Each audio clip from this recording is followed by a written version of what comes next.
Hello, my name is Judith. I'm from Switzerland.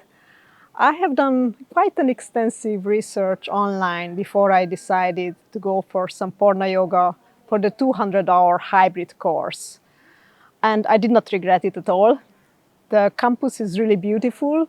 It's in a very nice location, close to the sea.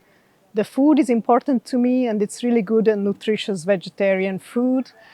And the staff is very, very caring, and the accommodation has a nice standard, I have to say. My intention why I wanted to do this yoga training was really to deepen my knowledge, about yoga, and also to learn more about the non-physical aspects of yoga, which is maybe not so much taught in the West.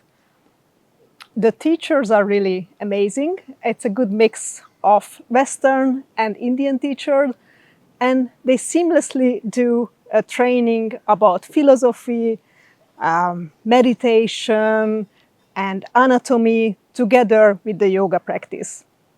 So I find them really caring as well. And the group of people is really, it's a really nice mix and very diverse in terms of nationality, age. So it's really a great group of people. So I will miss them a lot for sure. Overall, I would really recommend to do this training for anybody who wants to deepen the knowledge about yoga or wants to go for a teacher training.